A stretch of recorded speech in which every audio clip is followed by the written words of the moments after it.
Dejaremos en el uso de la palabra, por favor, al doctor Carlos Ursúa Macías, secretario de Hacienda y Crédito Público del Gobierno Federal.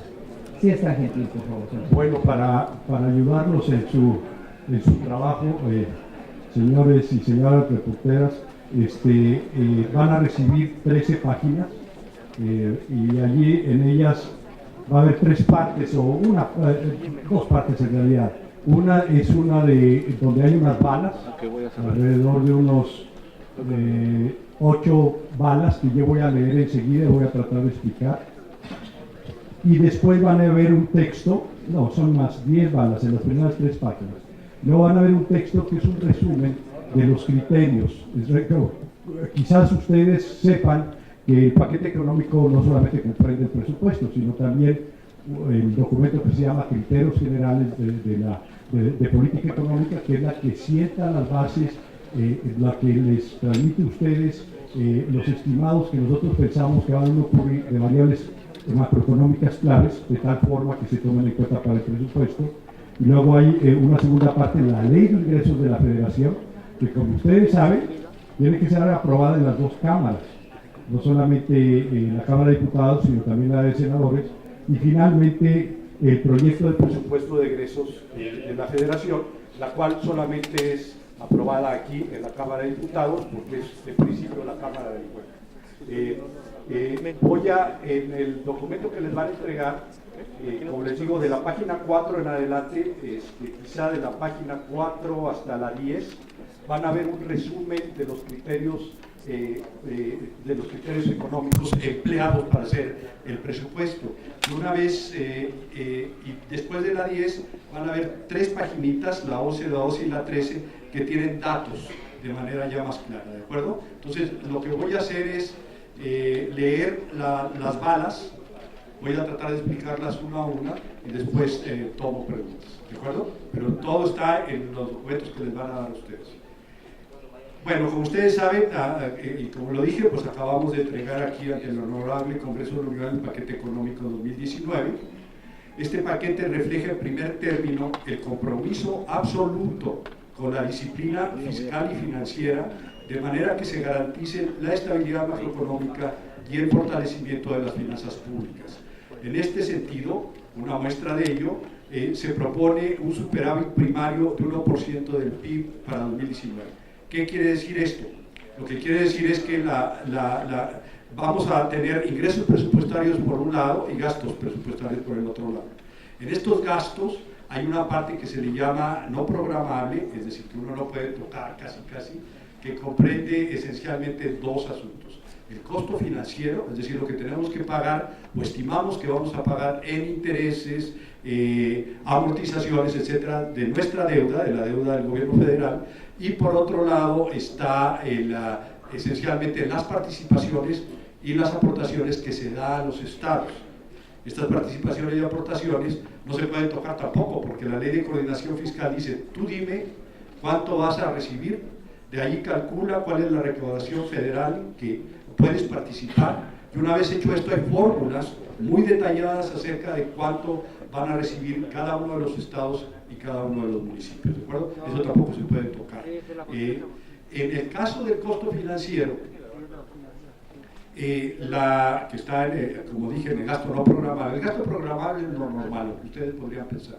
El gasto del costo financiero, si yo quito ese costo financiero, si es una cierta cantidad, lo quito de mis ingresos, pues entonces voy a tener en el balance que yo tengo de mis ingresos y de egresos una diferencia. Lo que cuando se habla de que va a haber un superávit primario del 1% del PIB, lo que queremos decir es que una vez que quito de los gastos el costo financiero, los ingresos van a ser mayores a los gastos que quedan en una razón de alrededor de 1% del PIB. Esto es bastante alto. En este año estimamos que se va a llegar a 0.8% del PIB. Como ustedes saben, ha habido un ajuste importante en el gobierno en los últimos 2 años a partir de una situación muy preocupante preocupante de un crecimiento de deuda muy amplio, muy rápido, que se dio sobre todo de 2012 al 2016. Fue muy preocupante y entonces el gobierno que saliente pues se tuvo que amarrar porque se estaba disparando totalmente y se estaba descontrolando la economía. Se amarraron, creemos nosotros que no de la manera correcta, pero sí se amarraron, y por eso es que este año, el 2018, vamos a acabar con un 0.8% del PIB, ¿de acuerdo? Entonces, cuando nosotros decimos en esa primera bala 1% del PIB para 2019, eso es lo que queremos decir, ¿de acuerdo? El siguiente punto es que hay una observación escrupulosa del principio de austeridad, base de la reorientación del gasto hacia programas con un alto impacto en el bienestar de los mexicanos, ya sea en la infraestructura para el desarrollo de largo plazo. ¿Qué queremos decir con ello? Sí. Creemos nosotros que tenemos que redireccionar todo el gasto posible a dos asuntos: capital humano e infraestructura pública. Si no tenemos un capital humano de primera y si no tenemos infraestructura pública de primera, no vamos a poder crecer de manera robusta en el largo plazo. La prudencia, la transparencia, la responsabilidad y la objetividad son las premisas bajo las que se construyó el paquete económico. Quisiera aquí decir algo respecto al asunto de los salarios. Mucha gente me pregunta qué va a pasar con este asunto que está ahorita considerándose la Suprema Corte respecto a la validez o no de la ley de remuneraciones. Eso al Poder Ejecutivo, pues para el Poder Ejecutivo es irrelevante, porque nosotros vamos a tener un tabulador. En ese tabulador se van a fijar los sueldos y nosotros en el Poder Ejecutivo pues vamos a decir el presidente de la República gana tanto, los secretarios ganan tanto, los subsecretarios ganan tanto, etc. Entonces eso no es problema para nosotros. Sí es un problema para el país y es un problema especialmente para el Poder Legislativo, porque ellos al final del día son los que tienen la última palabra en términos del presupuesto. Ellos van a tener que considerar si tiene o no sustancia esta postura que ha tomado el Poder Judicial, bueno, no el Poder Judicial, la Suprema Corte respecto a las remuneraciones, pero es algo que a nosotros como Poder Ejecutivo realmente no nos compete, ¿de acuerdo? Otro asunto que sí vale la pena decir ahorita hablando de salarios, es que la gente piensa, incorrectamente, que esta reducción de sueldos, de salarios, se va a dar en todo el espectro salarial. Eso no es verdad. Lo que se va a hacer es básicamente reducir los sueldos del presidente, los secretarios, los subsecretarios, los titulares de unidad, los directores generales y algunas veces los directores generales adjuntos. Nada más. Todos los demás o van a permanecer intocados o van a ver incrementado en una mayor proporción sus sueldos. ¿Qué quiero decir con esto? Todos los funcionarios públicos que ganen menos de 10,000 pesos al mes netos van a recibir no solamente el incremento debido a la inflación, pero también van a recibir un 3% extra. Entre los de 10,000 y 15,000 va a ser un incremento de 2% extra, y entre los de 15,000 y 20,000 un 1% extra. Por tanto, este ajuste salarial básicamente le afecta, digamos, a los directores generales adjuntos hacia arriba, no hacia abajo. Eso es muy importante subrayarlo. Pero ustedes pueden decir, bueno, pues entonces pues no vas a ahorrar nada de eso. Este asunto de los salarios es un asunto de justicia social, no es un asunto financiero. Lo que vamos a ahorrar en los salarios de arriba, lo vamos a gastar en los salarios de abajo, los extras. Entonces, esto no es un asunto de cómo empatar mejor el balance presupuestario. Bueno, la siguiente bala dice: se preserva lo fundamental, el marco tributario. No se proponen aumentos en las tasas de los impuestos existentes. Esta ha sido siempre una promesa del presidente de la República, ni la creación de impuestos nuevos. Los ingresos presupuestarios o presupuestales, ahí depende de cómo les guste decirlo, totales para 2016 se estiman todos son estimados, 5.274.4 miles de millones de pesos, es decir, alrededor de 5.5 billones de pesos. 5.5 millones de pesos para 2019, de los cuales 1.045 miles de millones de pesos, es decir, 1.045 billones, corresponden a ingresos petroleros, y eso da un total de 19.8% de todo el monto, del monto amplio, que ahora es muy poco. Estamos acostumbrados nosotros a lo largo de los años, en la bonanza petrolera, pues de que fuera inclusive mayor del 50%. Ahora ya estamos hablando de que no llega ni siquiera al 20%. 3.287.6 miles de millones de pesos, es decir, 3.28 billones de pesos, que es el 62.3% del total, a ingresos tributarios. 120.3 miles de millones de pesos a ingresos no tributarios. Los ingresos no tributarios son del tipo derechos, aprovechamientos, etc. Y finalmente 822.5 miles de millones de pesos a ingresos de organismos y empresas.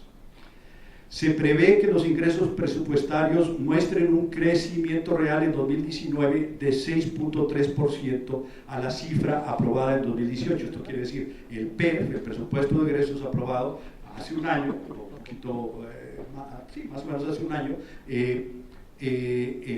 el monto que se establecía ahí, si ustedes le agregan en términos reales 6.3%, llegan al monto que nosotros estamos especificando, es decir, básicamente 5.275 billones de pesos. ¿Por qué este crecimiento? Este crecimiento se debe a dos razones. La primera, ustedes pueden decir, no, pues parece demasiado 6.3%, pero van a ver que en realidad, en términos reales, pero van a ver que en realidad no es demasiado. Lo que sucede es que en este cambio de sexenio nosotros tenemos una ventaja. Nosotros podemos entregar hoy, 15 de diciembre, el paquete. Entonces tenemos datos de todos los ingresos que ha tenido el gobierno hasta básicamente el mes anterior, hasta el cierre de noviembre. Al tener más datos, podemos estimar mejor los resultados. Eso explica, al revés, cuando uno hace el presupuesto normalmente en un año normal, que generalmente ellos no tienen datos hasta quizá julio o agosto a lo sumo. Y esto hace que los estimados sean malos.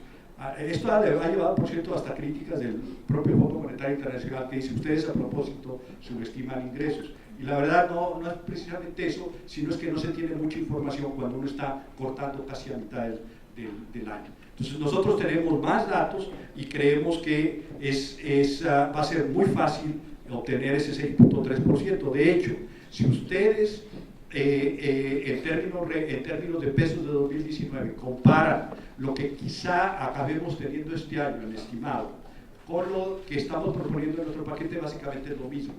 Es decir, nos vamos a mantener de manera constante los ingresos.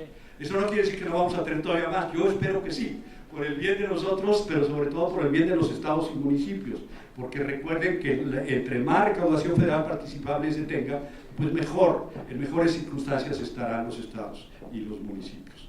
La siguiente bala dice, por su parte, el gasto neto total del sector público tendrá un crecimiento real en 2019 de 6.1% respecto al PEF del año pasado, presupuesto de egresos de la Federación del año pasado, el aprobado por la Cámara. Para darles una idea, el crecimiento de los ingresos respecto al PEF, como lo había dicho antes, en términos reales, es 6.3 y el gasto 6.1. Eso les da una idea también de que vamos a tomar con mucha tranquilidad las cosas, y eso explica por qué vamos a ser capaces, creemos, de tener un superávit primario del orden del 1%. Ahí pueden ver más detalles y alcanzar el nivel, por cierto, va a ser 5.778.3 miles de millones de pesos, es decir, alrededor de 5.78 billones de pesos. El paquete económico considera recursos por cerca de 252 miles de millones de pesos para proyectos prioritarios del sector central. Destacan entre ellos la pensión para el bienestar de las personas adultas mayores, llamados 68 años o más, que con un presupuesto planteado de 100.000 millones de pesos permitirá aplicar los recursos que reciben nuestros adultos mayores, y ahora va a ser universal. Antiguamente el único programa universal de 68 años o más estaba en la Ciudad de México. Ahora ese programa va a ser a nivel nacional para todos. El gobierno federal tenía uno, el anterior, pero topaba para ciertos ingresos mínimos, 1000 y tantos pesos. Cualquiera que tuviera más de 1000 y tantos pesos por pensiones o por alguna razón no podía acceder a la pensión. Y es tan triste la situación de nuestros adultos mayores, que a mí siempre me gusta decir que cuando estaba topado muy bajo, alrededor de 60% de todos los adultos mayores en todo México podían tener acceso al programa. Entonces, con eso pueden ustedes darse una idea de la magnitud del problema de pobreza que hay entre los adultos mayores en México. Otro programa muy importante para nosotros es Jóvenes Construyendo el Futuro, para el que se proponen 44.300 millones de pesos para un universo de 2.6 millones de jóvenes. Y hay otros diversos proyectos de infraestructura ferroviaria, carretera y aeroportuaria por un monto de 30.4 miles de millones de pesos. En la página 3 que ustedes van a recibir aparece un cuadro donde hay varios proyectos prioritarios del sector central, del gobierno central, quitando Pemex y CFE. El primero que aparece allí es el Tren Maya. Ahí inicialmente estamos pidiendo en el proyecto de presupuesto de egresos que ustedes nos hagan el favor, ustedes los diputados, no los reporteros, los diputados, porque aquí también hay diputados, nos hagan el favor de aprobar 6.000 millones de pesos para el corredor transísmico que está en el Istmo,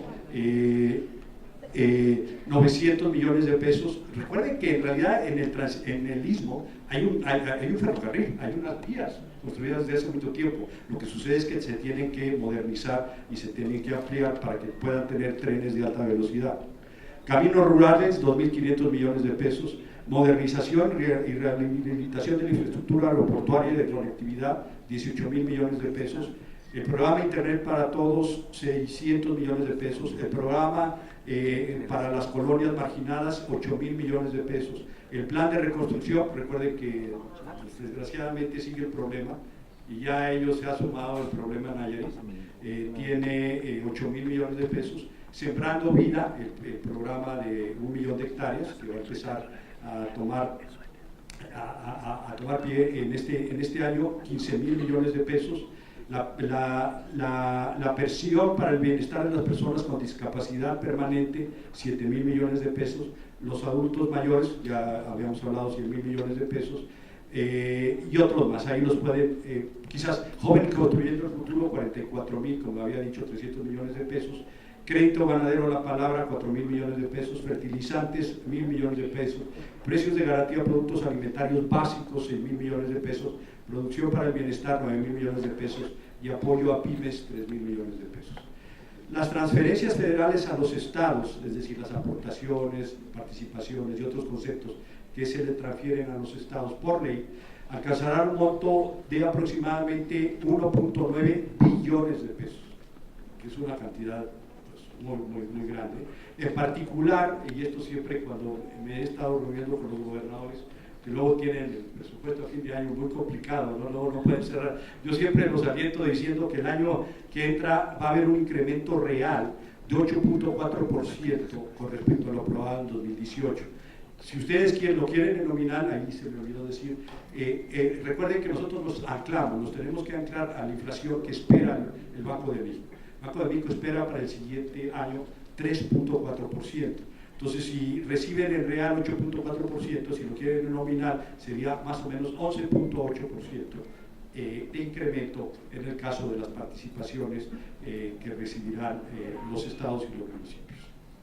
El esfuerzo fiscal, como decía antes, delineado el paquete económico de 2019 permitirá que el superávit primario sea del orden del 1% del PIB, y eso a su vez implica que los requerimientos financieros del sector público se van a ubicar en alrededor de 2.5% del PIB. Esto lo que significa es que, recuerden, más o menos, puedo estar equivocado, pero en 2012, a fines de 2012, la deuda respecto al PIB era, bueno, Mario sabe mucho más que yo de eso, debe ser del orden, o debió haber sido del orden del 36% del PIB más o menos, y llegó a estar en 2016 del orden de 49%. punto y fracción por ciento del PIB, que es una barbaridad en tan pocos años. Entonces se ha ido bajando, ahorita debe estar en el orden de unos 45% del PIB, y al tener nosotros este superávit primario, eso va a ser todavía un poquito menor el siguiente año. Es decir, ya está controlado este incremento desaforado de la deuda, ya está estabilizado, creemos, este problema. Y una vez que ustedes pasan esas balas, se van a encontrar, y ya no les voy a quitar su tiempo, un texto que de alguna manera resume los criterios generales de política económica. Ahí lo van a ver, son varias páginas, y quizá nada más como un último punto antes de entrar a las preguntas, quisiera decirles que en la página 11 hay datos que son básicos, que son importantes. Por ejemplo, ustedes pueden decir, ¿qué crecimiento crees que va a tener la economía? Nosotros pensamos en los criterios que va a ser de 2.0% del PIB. Nos estamos yendo de manera conservadora, creemos que va a ser más, pero nos estamos jugando, les insisto, de manera muy conservadora en todo esto. ¿Cuánto pensamos que va a ser en términos de miles de millones de pesos de 2019 el PIB? Eso es bien importante para que todo el mundo lo tenga en mente. Van a ser, pensamos, alrededor de 24.942 miles de millones de pesos. Es básicamente para que lo recuerden. Un poquito menos de 25 billones de pesos. Eso piensen que va a ser el PIB el año que entra, para que hagan todas sus comparaciones respecto a todo. 25 billones de pesos. La inflación que esperamos, como les digo, les decía, pues nosotros nos tenemos que, no tendríamos, pero por supuesto que nos anclamos a lo que el Banco de México sugiere. El Banco de México al final del día es la autoridad que se encarga de la estabilidad de precios, y estamos junto con ellos estableciendo una inflación de 3.4% de diciembre a diciembre. El tipo de cambio que esperamos de promedio en el año, 20 pesos por dólar. Eso es lo que esperamos nosotros. ¿Qué tasa de interés esperamos? Pues la típica es la tasa de interés que se paga por los CETES, ¿se acuerdan? Los certificados de la tesorería. Generalmente se toman pues, los de un mes, de 28 días, y lo que estamos esperando es una tasa de interés del orden de 8.3%. Es decir, en términos reales un poquito menos de 5%. La tasa de interés. Eso es relevante porque esa es la deuda, eso es lo que necesitamos considerar para la deuda que debemos a los nacionales. La deuda del gobierno federal que está en manos de ustedes o en manos de extranjeros, pero en instrumentos denominados en pesos. Y en el caso de la cuenta corriente, esto suena muy raro, pero en realidad es más fácil de lo que parece. Hagan de cuenta, la cuenta corriente es la cuenta que nosotros tenemos con el resto del mundo. Cuando es positiva, le estamos prestando al resto del mundo. Sí hay países que le prestan al resto del mundo, por ejemplo China, por ejemplo muchos países del sur asiático, y hay países que les prestan nosotros muchísimo. Por ejemplo, pues ya lo sabemos, porque el presidente Trump de Estados Unidos siempre se queja de ello. Estados Unidos tiene un déficit de cuenta corriente inmenso. Nosotros, va a haber un déficit, pero es muy manejable. Estamos esperando, en términos de millones de dólares, un déficit del orden de 27.000 millones de dólares. Eso es 2.2% del PIB, que es algo muy razonable.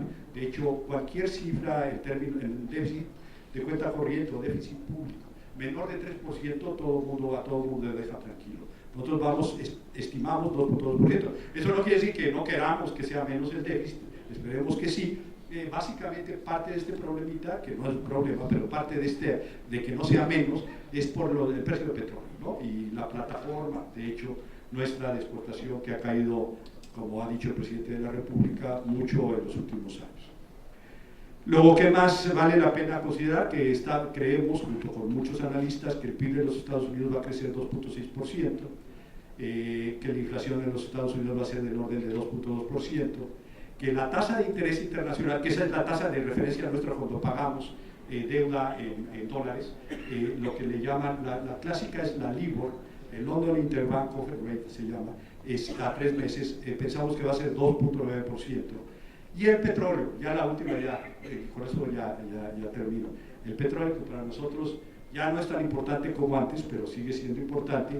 El precio promedio que esperamos, y aquí sí nos fuimos muy al piso, tratamos de nueva cuenta ser muy conservadores, que esperamos es de $55 por barril. en este momento debe estar como en 58, 59. Hay gente que dice esto de aquí es demasiado pesimista, pero preferimos, porque recuerden, no solamente es el precio, sino es la cantidad de barriles que podemos extraer, y ahí también no sabemos exactamente qué va a pasar.